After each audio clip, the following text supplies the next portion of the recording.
हिंदू धर्म के पवित्र ग्रंथों में अनेक कथाएं हैं जो न केवल आध्यात्मिक ज्ञान देती हैं, बल्कि हमें जीवन में भक्ति, विनम्रता और विश्वास का महत्व भी समझाती है।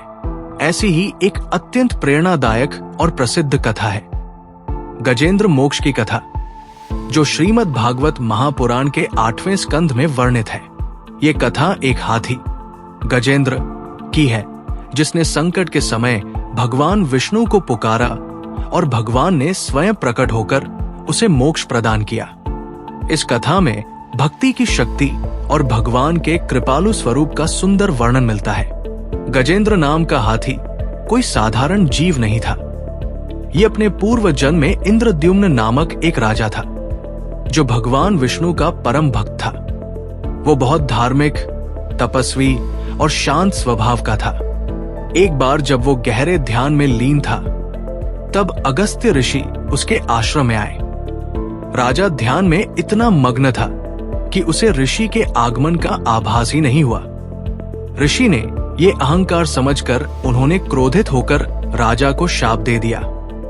तू इतना आत्ममग्न है कि आने जाने वालों का भी सम्मान नहीं करता, इसलिए अगले जन्म में तू हाथी बनेगा, जो बुद्धिहीन और सांसारिक बंधनों में जकड़ा हुआ होगा। राजा ने अपनी भक्ति से ऋषि के क्रोध को शांत किया। तब ऋषि ने कहा कि जब तू हाथी के रूप में संकट में फंसेगा और भगवान को पुकारेगा, तब नारायण स्वयं आकर तेरा उद्धार करेंगे।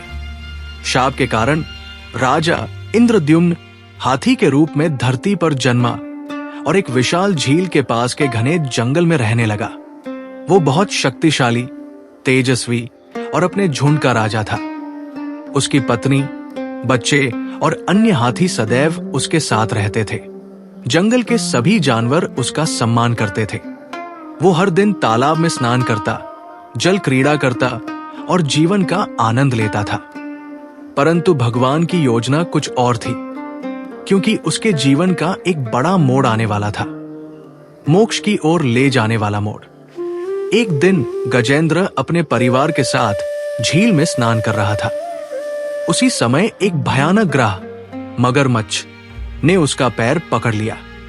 वो मगरमच्छ भी कोई साधारण जीव नहीं था। वो अपने पूर्व जन्म में एक गंधर्व राजा हुआ करता था, जिसका नाम था हूं। एक बार उसने एक ऋषि के साथ मजाक किया, जिससे क्रोधित होकर ऋषि ने उसे मगरमच्छ बनने का शाप दे दिया था।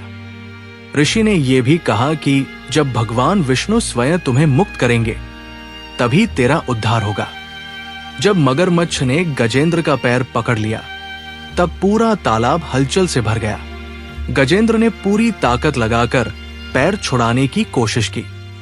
उसका पूरा झुंड, उसकी पत्नी, बच्चे, अन्य हाथी, सभी ने मिलकर उसे बचाने की कोशिश की, लेकिन ग्राह की पकड़ इतनी मजबूत थी कि कोई उसका कुछ न बिगाड़ सका।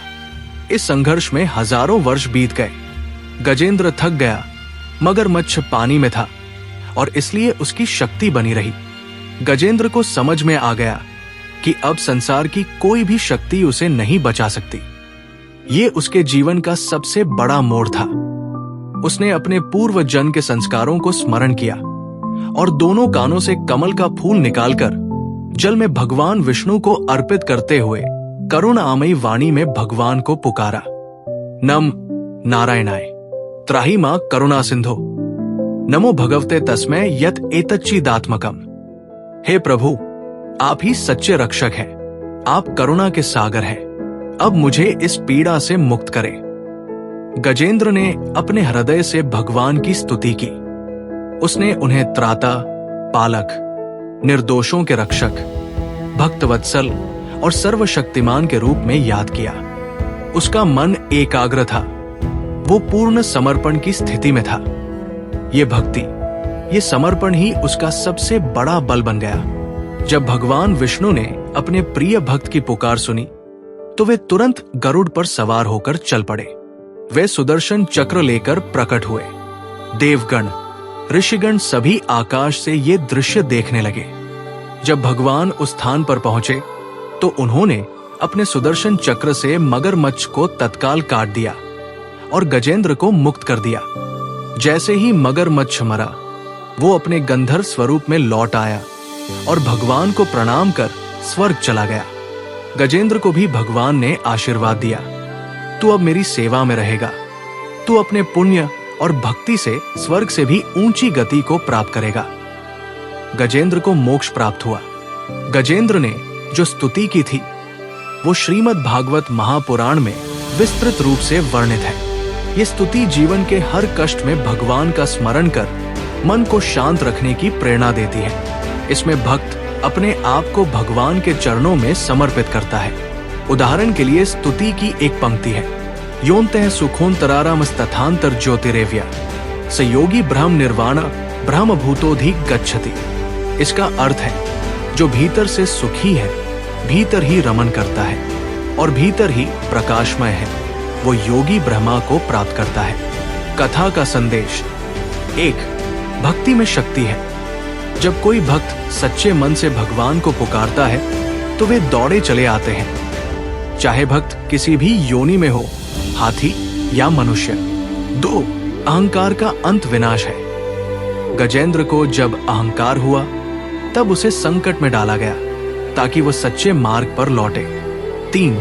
समर्पण ही मोक्ष का मार्ग है। जब संसार की सारी शक्तियां असफल हो जाती हैं, तब केवल आत्मसमर्पण और भक्ति ही काम आती है। 4. पिछले कर्म भी जीवन को प्रभावित करते हैं। चाहे इंद्रद्युम्न का शाप हो या गंधर्व का, दोनों को अपने कर्मों के फल भुगतने पड़े। 5. भगवान सबकी सुनते हैं, चाहे कोई इंसान हो या जानवर। यदि वह सच्चे मन से भगवान को पुकारता है तो उसकी रक्षा अवश्य होती है। गजेंद्र मोक्ष की कथा न केवल एक पौराणिक कथा है, बल्कि ये जीवन का गूढ़ सत्य है।